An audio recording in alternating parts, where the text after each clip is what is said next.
Amir se tenait dans le salon familial, les mains tremblantes.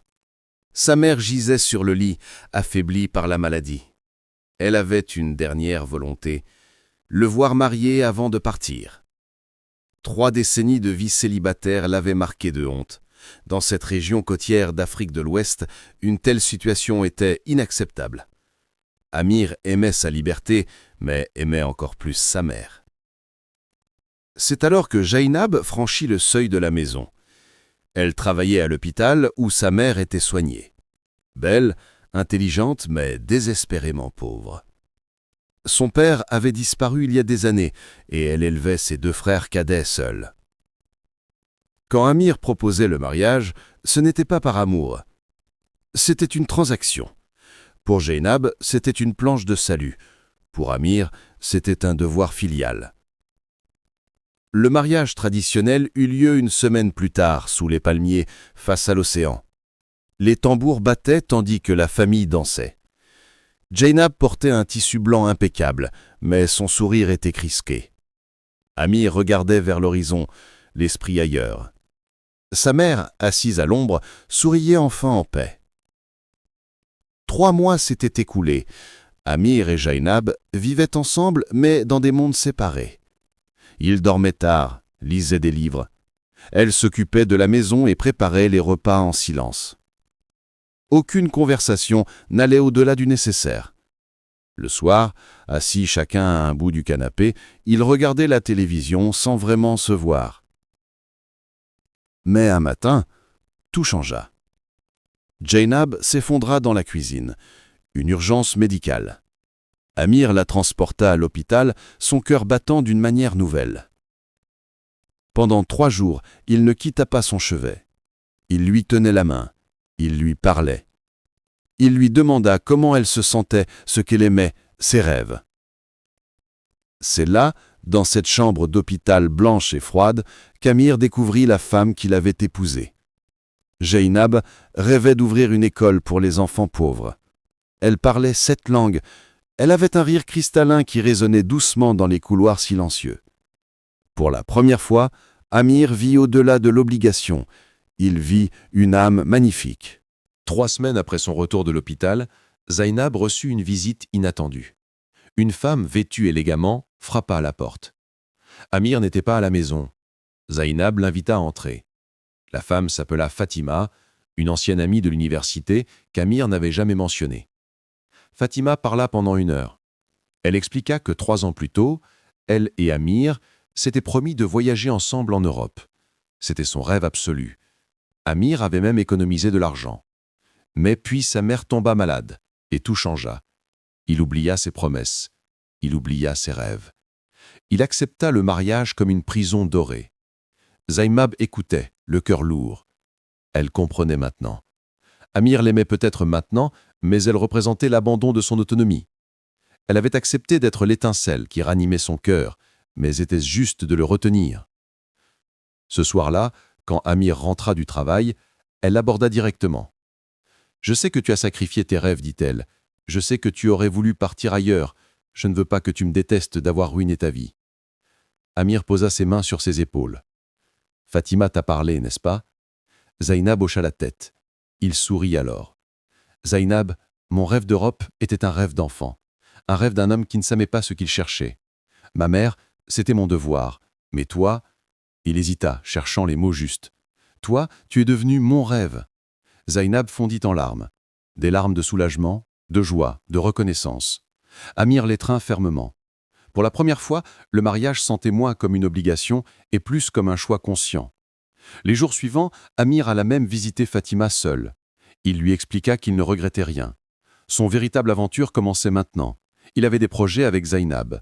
Il parlait d'acheter une petite maison au bord de la plage, de contribuer ensemble à l'éducation dans le pays.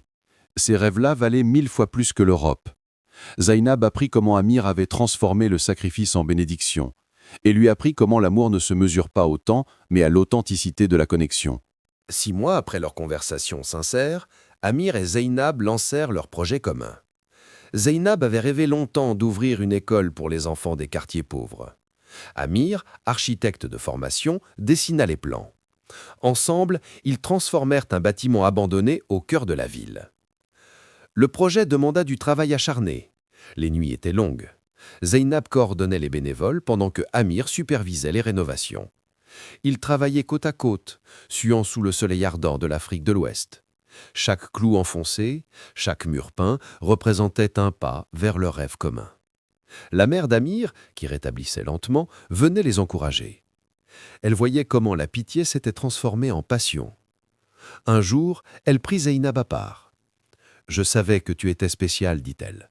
Pas seulement parce que tu prends soin de mon fils, mais parce que tu le rends meilleur. » L'école ouvrit ses portes un matin ensoleillé. 300 enfants franchirent le seuil. Zeynab enseignait les mathématiques et les langues. Amir dirigeait les classes d'architecture et de design. Les enfants adoraient apprendre d'un couple aussi passionné. Un incident marqua cette période. Un enfant du quartier, perdu dans la drogue, vola le projecteur de l'école. Amir voulait le signaler à la police. Mais Zeynab proposa une autre solution. Elle alla le chercher, l'écouta. L'enfant connaissait des drames. Zeynab l'intégra à l'école et trouva un mentor local pour lui. 6 mois plus tard, cet enfant était devenu un assistant enseignant.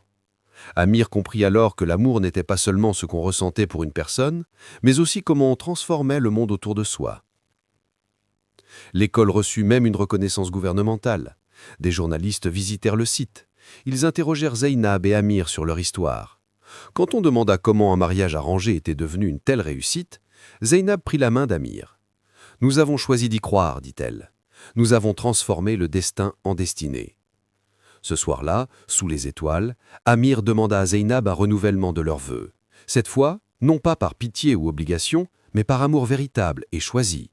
Elle dit oui avant qu'il ne finisse sa phrase. 1 an après l'ouverture de l'école, une opportunité exceptionnelle se présenta.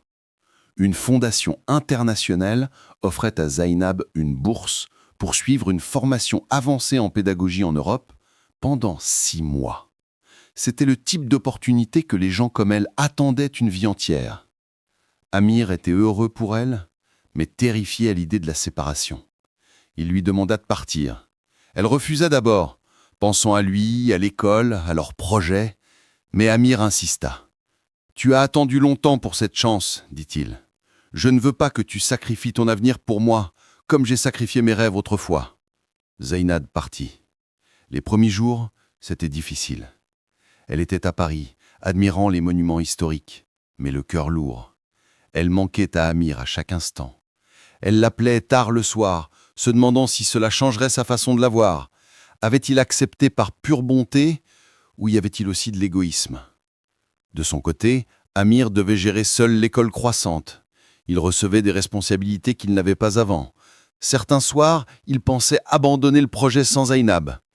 Mais chaque fois, il regardait une photo d'elle, respirait profondément et continuait. Un jour, lors d'une conférence en Europe, Zeynab entendit parler d'une nouvelle méthode révolutionnaire d'enseignement inclusif. Elle l'étudia intensément, pensant comment l'adapter à son école. Elle appela Amir tard le soir et, pendant 3 heures, ils discutèrent des modifications possibles. Pendant cette conversation, elle sentit quelque chose. Elle ne manquait pas juste à Amir, elle manquait à son travail. Elle manquait à leur rêve. Cela confirma ce qu'elle savait déjà. Elle avait épousé un homme merveilleux, mais cet amour transcendait le romantisme. C'était un partenariat d'âme qui avait trouvé leur véritable chemin ensemble. Quand elle revint en Afrique, Amir l'attendait à l'aéroport avec un panneau écrimain. « Bienvenue à la maison, ma femme, ma partenaire, ma raison d'être. » Zeynab cria en le voyant. Elle courut. À son retour, Zeynab apporta des connaissances qui transformèrent complètement l'école. Elle adapta les techniques européennes au contexte local. L'école commença à attirer même des enfants des quartiers aisés, dont les parents cherchaient un enseignement plus humain. Mais avec le succès vinrent les complications. Le directeur de l'établissement scolaire régional, un homme corrompu nommé Kofi, vint leur rendre visite. Il exigea que l'école rejoigne son réseau gouvernemental et lui paie une commission mensuelle. Amir refusa catégoriquement. Kofi devint menaçant. Il dit qu'il pouvait fermer l'école pour des raisons administratives. Il pouvait interdire aux enfants du quartier d'y assister. Amir et Zeynab eurent peur. Mais ils ne cédèrent pas. Zeynab eut alors une idée brillante. Elle organisa une célébration annuelle où les parents, les enfants et les enseignants montreraient le travail effectué à l'école. Des centaines de personnes vinrent. Des journalistes locaux documentèrent les progrès incroyables des enfants. Des histoires d'enfants transformés, d'espoirs restaurés. Kofi assista à la cérémonie. Il vit l'impact réel de l'école, l'amour entre les enfants et les enseignants. Quelque chose en lui changea. À la fin de la journée, il approcha Amir et Zainab en privé. « Je suis venu ici prêt à détruire quelque chose de beau, » dit-il. « Je n'ai pas compris le vrai pouvoir de ce que vous faisiez. » Il s'excusa et s'engagea même à protéger l'école. Il dit qu'il utiliserait son influence pour leur fournir des ressources gouvernementales légitimes. Kofi ne devant pas un homme parfait, mais ce jour-là, il choisit d'être meilleur. Cette expérience enseigna à Amir et Zainab une leçon importante. Le vrai pouvoir n'était pas dans la richesse ou l'autorité. C'était dans la capacité de transformer les cœurs, exactement comme le leur avait été transformé quand Amir avait choisi de voir Zainab au-delà des apparences. Ce soir-là, assis sur leur balcon qui regardait la mer, Zainab dit à Amir « Je crois que nous avons accompli bien plus que d'ouvrir une école. » Amir sourit. « Quoi donc ?» demanda-t-il. « Nous avons prouvé que l'amour peut changer le monde, » répondit-elle, « un cœur à la fois. » 5 ans plus tard, l'école d'Amir et Zainab était devenue un modèle reconnu internationalement. Elle accueillait maintenant plus de 1000 enfants. Des écoles similaires s'ouvraient dans d'autres villes, inspirées par leur approche. L'UNESCO vint les documenter. Une chaîne de télévision internationale créa un documentaire sur leur histoire. Du devoir à l'amour. Des philanthropes du monde entier voulaient les soutenir. Des universités proposaient à Zainab des postes d'enseignante. Des cabinets d'architecture internationale contactaient Amir. Mais au milieu de tout ce succès, ils restèrent humbles et enracinés. Ils refusaient de se laisser distraire de leur mission première, transformer les vies des enfants. Chaque prix reçu était utilisé pour améliorer les installations ou former plus d'enseignants. Un jour, un journaliste demanda à Amir lors d'une interview « Vous regrettez jamais d'avoir épousé quelqu'un par pitié ?» Amir regarda Zainab, qui était assise à côté de lui. Puis il se tourna vers la caméra. « Vous posez la mauvaise question, dit-il. Je n'ai jamais épousé par pitié. J'ai épousé par respect filial et par devoir. Mais Zainab, il prit sa main. Zainab m'a enseigné que le devoir, quand il est exécuté avec l'intention juste, conduit toujours à l'amour vrai. » Ce soir-là, à la maison, Zainab porta à Amir une vieille photo de leur jour de mariage. Ils y regardaient tous deux loin de la caméra, mal à l'aise, étrangers l'un à l'autre. « Nous regarder maintenant, » dit-elle en riant. « Nous aurions jamais deviné ce qui nous attendait. » Amir prit la photo et la plaça à côté d'une autre, celle de leur renouvellement de vœux 5 ans plus tôt. Sur celle-ci, ils rayonnaient. Leurs yeux se regardaient avec une adoration pure. Entre ces deux photos se trouvait toute une vie transformée. « Je pense, dit Amir pensivement, que la vie nous envoie parfois des situations que nous ne choisissons pas. Mais c'est ce que nous faisons avec ces situations qui définit notre destinée. » Zainab acquiesça. Et quelquefois, les plus beaux amours commencent par une obligation, parce qu'elle nous force à rester présents, à vraiment voir l'autre personne. Une décennie s'était écoulée depuis ce matin où Amir, le cœur lourd, avait proposé le mariage à Zainab. Une décennie de transformation, de croissance, d'amour, qui avait dépassé tous les rêves imaginables. Jeune Kofi, maintenant 10 ans, était un garçon brillant qui rêvait d'inventer de nouvelles technologies pour aider les enfants sans ressources. Les frères et sœurs de Zainab étaient devenus des professionnels respectés.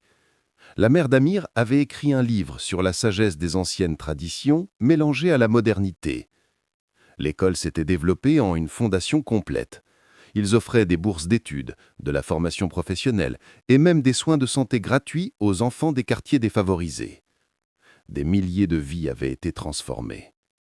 Mais ce qui importait vraiment, c'est ce qui se passait à la maison. Amir et Zainab avaient conservé l'habitude de s'asseoir chaque soir sur leur balcon, regardant la mer. Ils se tenaient la main en silence, savourant la simplicité de leur présence mutuelle. Un soir, Zainab posa sa tête sur l'épaule d'Amir. « Crois-tu au destin » demanda-t-elle. Amir réfléchit un moment. « Je crois au choix, répondit-il. Je crois que la vie nous présente des options. Et nous choisissons.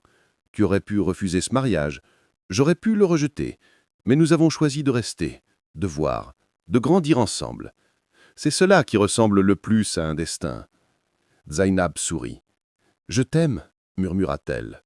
Pas parce que tu m'as sauvé, mais parce que tu m'as vu. » Amir l'embrassa tendrement. « Et moi je t'aime parce que tu m'as montré qu'il y a de la beauté au-delà de ce que nous pouvons voir. » Cette nuit-là, une étoile filante traversa le ciel. Sans rien dire, ils firent tous les deux le même vœu, que leur histoire inspire d'autres à transformer leurs obligations en opportunités, à trouver l'amour dans les endroits inattendus. Des années plus tard, quand on demandait à Amir et Zainab le secret de leur mariage, ils répondaient ensemble « Nous avons commencé par le devoir et trouvé l'amour. Cela nous a appris que les deux ne s'opposent pas.